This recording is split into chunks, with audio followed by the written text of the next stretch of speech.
سکتی۔ میری قوم کے وہ جوان جو آج ہاتھوں میں تسبیحاں لے کر کے اپنے آپ کو دیندار سمجھتے ہیں، یا چہروں پہ داڑیاں سجا کر اپنے آپ کو دیندار سمجھتے ہیں، اور ماں باپ کو خوش نہیں کر سکتے، بہن بھائیوں کا حق ادا نہیں کر سکتے، پڑوسیوں کو ان کے حقوق نہیں دے سکتے، بیوی کو ان کے حقوق نہیں دے سکتے، ان لوگوں کو سوچنا چاہیے قیامت کے دن آپ کے نامہ اعمال میں نیکی کا وہ تصور نہیں ہوگا جو آپ دے کر کے بیٹھے ہیں۔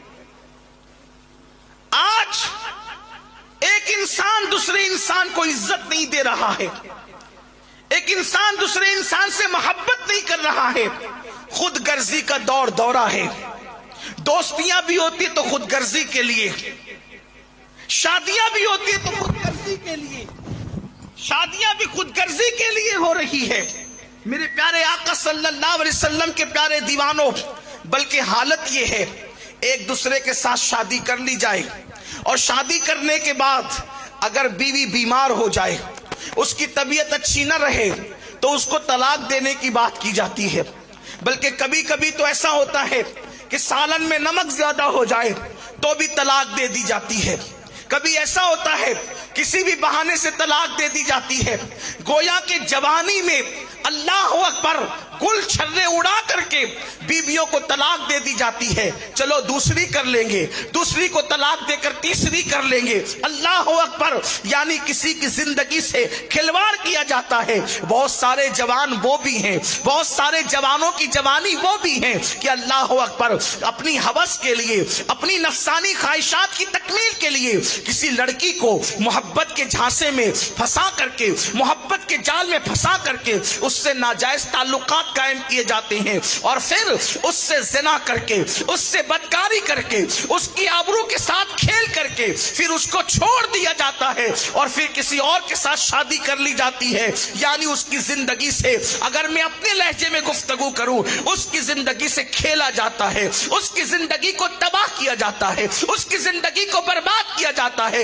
آج میں ایک حدیث پاک آپ کے سامنے پڑھنا چاہتا ہوں۔ وہ جوان جو ہوس پوس پرستی کا شکار ہے، وہ جوان جو ہوس میں مبتلا ہے، وہ کیا سمجھتے ہیں؟ اللہ اکبر، دنیا کا کوئی انسان اگر ہوس پرستی کا شکار ہے اور وہ یہ سمجھتا ہے کہ میں کسی کی زندگی سے کھیل جاؤں گا، اور زندگی سے کھیلنے کے بعد پھر قدرت مجھ سے امتحان نہیں لے گی، پھر قدرت مجھ سے سوال نہیں پوچھے گی، اچھی طرح یاد رکھنا، قدرت نے پیدا کر کے تمہارے حوالے نہیں کر دیا کہ جس پہ چاہو ظلم کرو، جس کے ساتھ چاہو حواس پرستی کرو، جس کے ساتھ چاہو اس کی زندگی کو یوز کرو، اس کی زندگی کا مس یوز کرو، اس کی زندگی کا استعمال کرو۔ یاد رکھنا، جب تم کسی کی زندگی سے کھلواڑ کرتے ہو تو اس کے ماں باپ کو اتنی تکلیف نہیں پہنچتی جتنی تکلیف اللہ تبارک و تعالیٰ کو پہنچتی ہے۔ آپ سمجھتے کیا ہیں اللہ اپنے بندے سے کتنی محبت کرتا ہے؟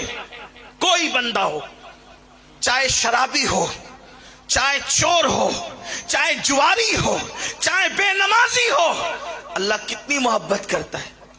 دیکھو اللہ کی محبت کا انداز سب سے الگ الگ ہے۔ جو نیک ہیں ان سے محبت کا انداز الگ ہے، لیکن جو گنہگار ہیں میری طرح، ان سے بھی محبت ہے اس کو۔ کیوں محبت ہے؟ کیونکہ اس نے بنایا ہے، وہ اللہ کی تخلیق ہے، تخلیق اللہ نے اس کو بنایا ہے۔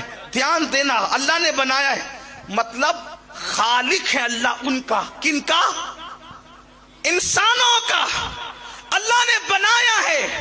اب میں اہل علم کی توجہ چاہتا ہوں، جو جس کو بناتا ہے، توجہ ہے آپ کی، جو جس کو بناتا ہے وہ اس سے پیار کرتا ہے، جو جس کی تخلیق کرتا ہے وہ اس سے پیار کرتا ہے۔